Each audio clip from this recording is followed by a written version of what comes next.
अस्सलाम वालेकुम students. Inheritance जावा में क्या होती है उसकी डिस्कशन हम लास्ट वीक में स्टार्ट कर चुके हैं और हम उसकी काफ़ी हद तक एग्जांपल्स देख चुके हैं कि इनहेरिटेंस जो है वो क्या होती है और उसको कहाँ पे इस्तेमाल किया जाता है। अब इस वीक में हमारे पास एग्रीगेशन इन जावा है, मेथड ओवरराइडिंग की बात करनी है, ओवरलोडिंग की बात करनी है, टाइप प्रमोशन क्या होती है और कंस्ट्रक्टर जो है वो जावा में एग्जीक्यूशन जब होती है तो उसका सीक्वेंस क्या होता है।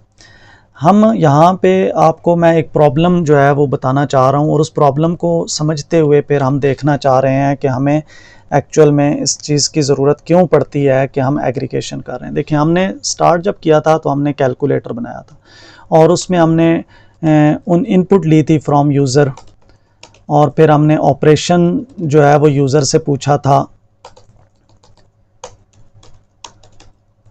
और फिर हमने कंडीशनल स्टेटमेंट का इस्तेमाल करते हुए जो है वो हमने सम, मल्टीप्लाई, डिवाइड, सब्ट्रैक्ट हमने किया था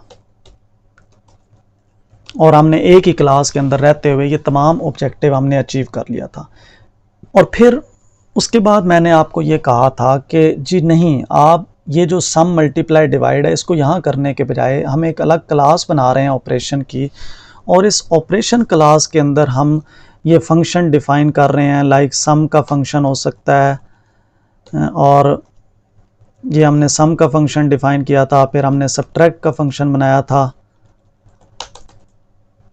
इस तरह का मैं अभी फ़िलहाल जस्ट एल्गोरिदम की बात कर रहा हूँ। मल्टीप्लाई था और डिवाइड। अब देखें, ये सब कुछ जब हमने किया था तो अचीव क्या हुआ था।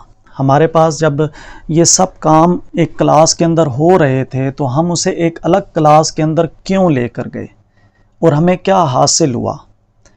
अगर आप इस जगह पे इस वीडियो को थोड़ा सा पॉज करें और पेपर पे ज़रा इसका आंसर अपने माइंड से जो है वो निकाल के लिखने की कोशिश करें कि हमें क्या ज़रूरत पड़ी और हमें इससे क्या फ़ायदा हासिल हुआ कि जो काम हमें एक क्लास में हो रहा था हम एक सेपरेट क्लास में ले जाके और यहाँ पे डायरेक्ट कॉल करने के बजाय उसका ऑब्जेक्ट बनाते हुए हम ऑब्जेक्ट के ज़रिए से हम उसे कॉल करें। जी, तो अगर आप एक सिंगल वर्ड जो भी आपने डिस्कशन लिखी है उसका अगर आप शॉर्ट फॉर्म में लिखें तो वो है कोड रीयूजेबिलिटी। हम रीयूज़ करना चाहते हैं कोड को। हम नहीं चाहते कि इस मेन क्लास के अंदर कहीं पे भी सम, अगर हमें सम करना पड़ रहा है या चीज़ों को मल्टीप्लाई करना पड़ रहा है तो हम बार बार हम उसको करें। हम ऑपरेशन क्लास को इस्तेमाल करें, उसी लिखे हुए लॉजिक को। लाइक हमने स्टैंडर्ड डेविएशन कैलकुलेट करना है, हमने वेरिएंस कैलकुलेट करना है और ये वो चीज़ें हैं कि जहाँ पे हमें एडिशन और इन तमाम चीज़ों की, इन ऑपरेशंस की ज़रूरत रहेगी। तो अगर हम यहीं पे मेन के अंदर ही उन लॉजिक्स को लिखेंगे तो हम बार बार उस कोड को लिख रहे होंगे। तो यहाँ पे लिखने का फ़ायदा ये हुआ कि हम उस कोड को रीयूज़ कर सकते हैं। इस कॉन्सेप्ट, अच्छा यहाँ पे हम बात करेंगे एग्रीगेशन इन जावा। ये वो चीज़ है जो ऑलरेडी हम इनहेरिटेंस से पहले पढ़ चुके हैं, लेकिन इनहेरिटेंस के बाद इसे पढ़ने का मकसद ये है कि अब हम इसे इनहेरिटेंस के साथ कंपेयर कर सकें कि इनहेरिटेंस हमें क्यों ज़रूरत पड़ी जब हमारे पास ये कॉन्सेप्ट मौजूद था। तो इनहेरिटेंस में हमने बात की थी कि जब हमारे पास इज़ आ का रिलेशनशिप होगा तो हम इनहेरिटेंस करेंगे। अब हम बात कर रहे हैं जब हमें हैज़ आ का रिलेशनशिप होता है तो हम इनहेरिटेंस नहीं करते, हम एग्रीगेशन करते हैं।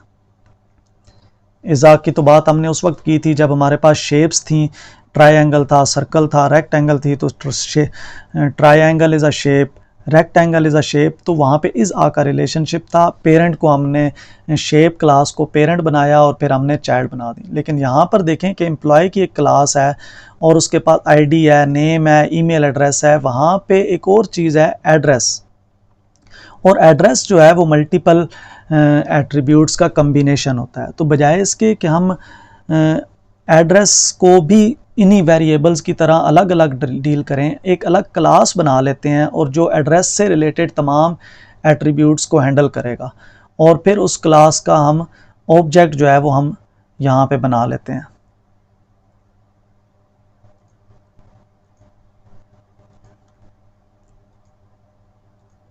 जी, तो ये एग्जांपल आप देख लें कि ये एम्प्लॉय की एक क्लास है और ये एड्रेस का एड्रेस क्लास का हमने ऑब्जेक्ट यहाँ बनाया है, बजाय इसके कि हम उन तमाम वेरिएबल्स को, एट्रीब्यूट्स को यहाँ पे इंडिविजुअली डील करते, हमने एक अलग जो है वो क्लास बना के हमने उसका ऑब्जेक्ट बना लिया। और एड्रेस क्लास का अगर आप कोड देखना चाहें तो वो यहाँ पे मैं आपको दिखा, ये देख लें, ये एड्रेस क्लास का कोड है और उसमें हमने एक कंस्ट्रक्टर भी बना दिया है जो कि इन पैरामीटर्स को रिसीव करेगा और उनको वो स्टोर करेगा। इसी तरह आप अगर एक और एग्जांपल देखें यहाँ पे कि ये हम सर्कल का एरिया कैलकुलेट करना चाहते हैं, जिसमें हमारे पास पाई एक वेरिएबल है और एक एरिया का फंक्शन है। यहाँ पे ऑपरेशन क्लास को हमने अलग से डिफ़ाइन कर दिया है, यानी कि जितने हमें ऑपरेशंस थे, जिस तरह अभी पहले हमने देखा है कि सम मल्टीप्लाई डिवाइड था, इस तरह के और भी ऑपरेशंस हो सकते हैं, लाइक स्क्वायर है, स्क्वायर रूट है, क्यूब रूट है, उनको हम अलग क्लास में डिफ़ाइन किया गया है। और सर्कल हैज़ अ ऑपरेशन, तो फिर हमने एग्रीगेशन इस्तेमाल किया, हमने यहाँ पे हमने इनहेरिटेंस इस्तेमाल नहीं की। ये यहाँ पे देखें कि ये ऑपरेशन का ऑब्जेक्ट बनाया, पाई की वैल्यू ली और ये एरिया। अब एरिया में अगर आप देखें तो ये रेडियस है और यहाँ पे देखें, अब एरिया जो है वो सर्कल का जो एरिया होता है वो 2 पाई आर स्क्वायर होता है। तो हमें स्क्वायर की ज़रूरत थी, तो बजाय इसके कि हम यहाँ पे स्क्वायर कैलकुलेट करते, हमने रेडियस जो था वो हमने पास कर दिया स्क्वायर को। ये स्क्वायर है, यहाँ से ये रेडियस इधर आया, n में स्टोर हुआ और n का स्क्वायर कैलकुलेट करके उसने वापस हमें रिटर्न किया और हमने उसे r स्क्वायर में स्टोर किया और r स्क्वायर को हमने पाई से मल्टीप्लाई किया। तो यहाँ पे भी बात वही आ रही है कि एक चीज़ जो सेम क्लास में हो सकती थी, हम एक अलग क्लास को बीच में इन्वॉल्व करने की कोशिश कर रहे हैं। तो ऑब्जेक्टिव इज़ कोड रीयूजिबिलिटी। तो हमने कोड रीयूजिबिलिटी के लिए देखें, ये सर्कल का एरिया था, ये एरिया था, उसको हमने 5 पास किया और फिर हमने इस एग्जांपल को, अगर आपको टाइम मिल जाए तो इसको इम्प्लीमेंट करके भी देख सकते हैं आप, ताकि मज़ीद इसमें अगर कोई प्रॉब्लम है तो वो क्लियर हो जाए। जी, यहाँ पे आपको दोबारा ये बताया गया है कि आप इज़ आ का रिलेशनशिप को कैसे आप हैंडल करेंगे और हैज़ आ का रिलेशनशिप को कैसे आप हैंडल करेंगे। कोड रीयूजिबिलिटी एग्रीगेशन से हम अचीव कर लेते हैं, और जब हमारे पास इज़ आ का रिलेशनशिप ना हो तो हम एग्रीगेशन ही करते हैं। लेकिन जब हमारे पास इज़ आ का रिलेशनशिप बन रहा हो तो फिर हम इनहेरिटेंस करते हैं, और इनहेरिटेंस जो होती है वो लाइफ टाइम के लिए होती है। जब हम कोई रिलेशनशिप ऐसा डेवलप करना चाहते हैं जो लाइफ टाइम है, लाइक हम इनहेरिटेंस जब आप किसी क्लास को एक्सटेंड कर लेते हैं तो वो during the execution of program, complete program के दौरान वो लिंक एस्टेब्लिश रहता है और वो पेरेंट की जो चीज़ें हैं वो चाइल्ड क्लास के अंदर इस्तेमाल होती रहती हैं। जबकि जब हम ऑब्जेक्ट बनाते हैं तो ऑब्जेक्ट डायनामिक होता है, वो रन टाइम पे बनता है। और अगर आपका एक कोड था और एक बड़ा लंबी चौड़ी लॉजिक थी, यहाँ पे फॉर एग्जांपल मैं ये कह रहा हूँ ये सारा कुछ था, और आपको कोड के दौरान इस जगह पे जाके किसी ऑब्जेक्ट को बनाना है, तो वो यहीं पे मेमोरी एलोकेट होगी और यहीं पे वो रेफरेंस बनेगा उस क्लास के साथ, और यहाँ पे आके अगर आप उस ऑब्जेक्ट को डिलीट कर देते हैं तो वो रेफरेंस, वो लिंक ख़त्म हो जाएगा। जबकि इनहेरिटेंस में ऐसा नहीं है, आपके प्रोग्राम के स्टार्ट से लेकर प्रोग्राम के एंड तक वो जो लिंक था वो उसी तरह मौजूद रहता है और उससे वो ख़त्म नहीं होता।